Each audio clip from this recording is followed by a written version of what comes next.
Sonia Lee. Are you ready for 73 Vogue questions about the Sierra Leonean Tribunal? Yeah, come in. Sonia, what is Sierra Leone? So Sierra Leone is a country on the southwest coast of Africa. Where did it get its name? It got its name from the explorer Pedro de Sintra, or Sierra Leone. And when was it first discovered? It was first discovered in 1787. By whom? It was by several waves of freed black settlers that arrived from England, and they named the establishment Grantsville Town. What happened to the name Grantsville Town? Well, it was originally Grantsville Town, but then as indigenous people demolished the town, it became it was then revived by Sierra Leone Company, which was a company sponsored by British opponents of the slave trade. What's the settlement called now? Oh, it's called Freetown. And when did Sierra Leone gain their independence from the British? They gained their independence April 27, 1961. How was that?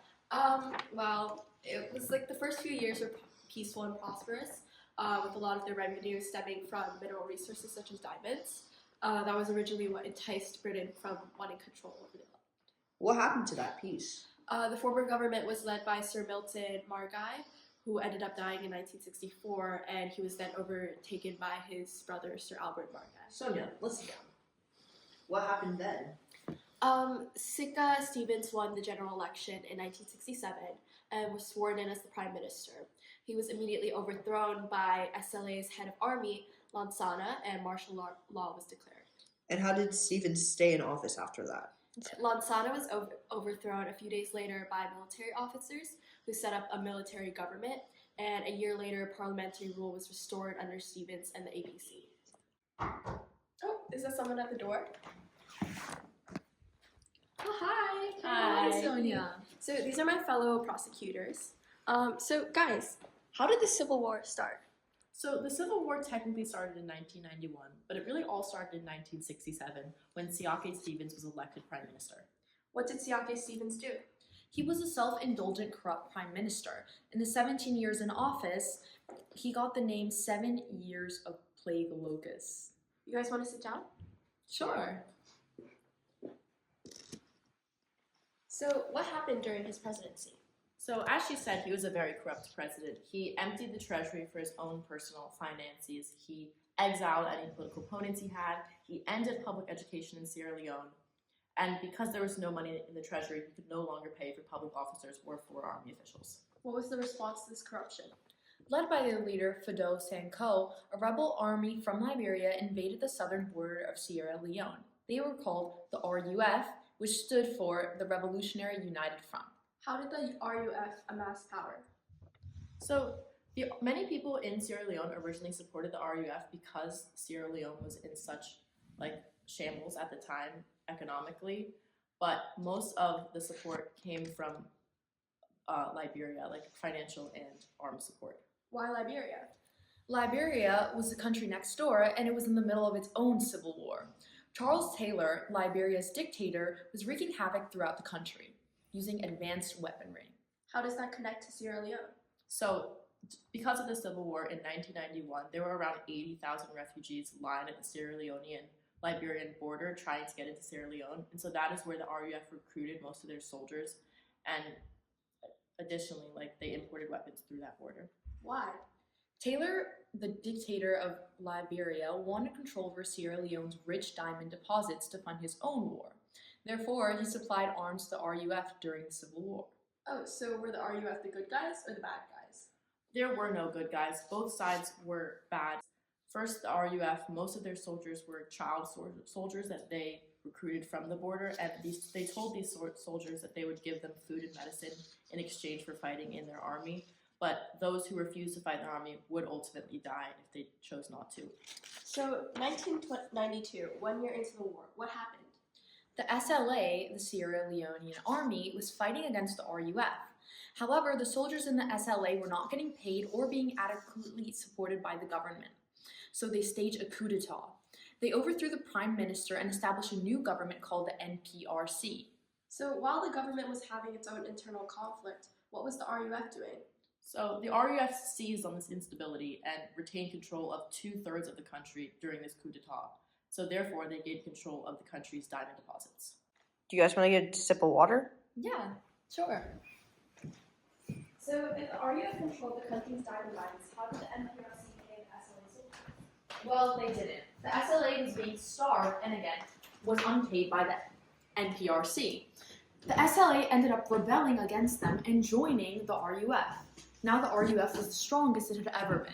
Did the NPRC get any support? Yes, they did. The RUF was a rebel group, and a lot of African countries denounced the actions that they were committing against people in Sierra Leone. And so in 1995, they hired a private military company called Executive Outcomes to fight against the RUFs. Were they successful? Initially, yes. They essentially pushed back the RUF to the Liberian border in 10 months. And then what?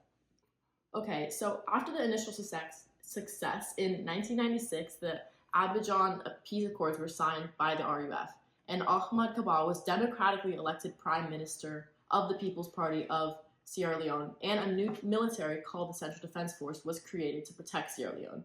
The peace accords require that executive outcomes leave and let United Nations peacekeepers come in. So, was that the end of the war? No. Why? As Sierra Leone awaited UN peacekeepers, only the CDF was left to protect the country. The CDF was new and it was weak. This was the perfect opportunity for the SLA to reorganize itself as a new rebel group called the AFRC. Wait, Sonia, I really like these flowers. Also, the RUF managed to restabilize. Now having a common enemy, both the RUF and the AFRC allied together. Now they were committing atrocities together. What was this takeover called? The RUF called this 1997 takeover Operation No Living Thing. They also called it Operation Pay Yourself. These were some of the most violent times of the Sierra Leonean Civil War. Even though the country was under an arms embargo by the United Nations, the RUF was still getting illegally imported weapons from Liberia. Was the CDF effective? The CDF was under-resourced. However, ECOMOG, a multinational militant group in Western Africa, successfully fought against the RUF and got them to sign the 1999 Lome Peace Accords. So now the war is over? No. Why? One of the provisions of the peace accords stated that in exchange for disarming the RUF, the leader of the RUF was now the vice president of Sierra Leone. And of course, the RUF did not disarm. So where the hell is the rest of the world while this is happening? So yeah, eventually the UN intervened in 1999, 7 years after the war began. They sent over their own peacekeepers called the UNAMSIL to oversee disarming. However, instead of overseeing the disarming of the RUF, 500 of those peacekeepers were actually kidnapped, and the RUF were now fighting with UN weapons. So the UN didn't work, the executive outcomes didn't work, ECOMOG didn't work, and CDF didn't work. What did? So eventually it was India, Guinea, and Britain. Due to the fact that many of the peacekeepers were kidnapped were Indian and British, the two countries actually launched their own operations called Operation Kukuri and Operation Palliser. With the amount of money and military power of those countries, as well as neighboring country Guinea bombing rebel forces, they were able to force the RUF to disarm, disassemble, and finally surrender on 2002. On January 18, 2002, the Prime Minister announced that the Civil War was officially over. In total, while this timeline may seem confusing, 50,000 to 200,000 people were killed in the Sierra Leonean War, including numbers of women and children. All sides of the war, including the RUF, the AFRC, and the CDF, committed horrifying atrocities on each other. Thousands of other people were mutilated, taking their limbs off, their fingers off, and it was common for people to be forced to watch each other be mutilated, raped, and slaughtered. 2 million people were displaced from this conflict. Come. Now let's fight. Your company not on Dinamos? No. Said they stabbed him with a knife. You know, be saying I cut you mind through.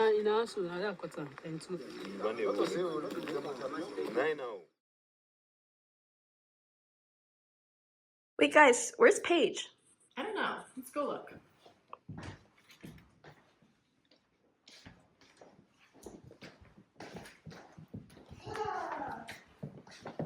Paige? Occupied.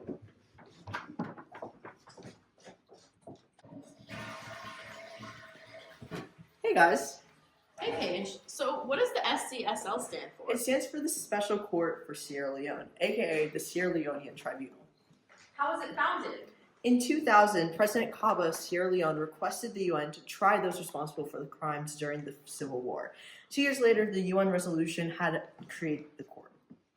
Sierra Leone seems to be at a disadvantage to create a court alone. How is the court funded? Great question.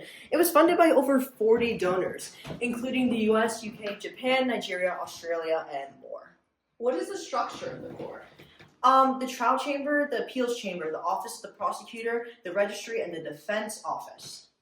Defense office? What is their job? They ensure that every accused person has a lawyer, even when they can't afford one, like in the US. Where were the judges from? There are 2 Sierra Leonean judges, as well as judges from Samoa, the UK, Kenya, Nigeria, Canada, and more. What jurisdiction does it have?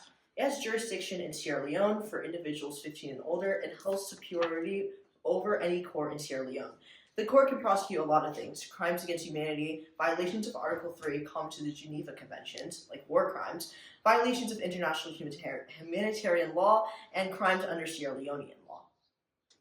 What crimes specifically? Murder, extermination, torture, rape, sexual violence, and violence of civilian populations, as well as child maltreatment, including assault, ill treatment, neglect, abandonment, and exposure. This was actually the first international court to convict for child soldier recruitment. How does the SCSL differentiate itself from other international tribunals like Rwanda or Yugoslavia? Well, for starters, the SCSL was a hybrid court, so used Sierra Leonean and international law to prosecute, different from the ad hoc tribunals, which had legal codes that tailored for specific circumstances. But since they were all founded under the UN, their functioning was the same since they had similar funding, right? Wrong. The SCSL was funded on voluntary donations, costing a total of $300 million. The ICTY and ICTR were both directly funded by the UN at $2 billion and $1.5 billion respectively. This difference allowed for the ad hoc tribunals to prosecute way more people.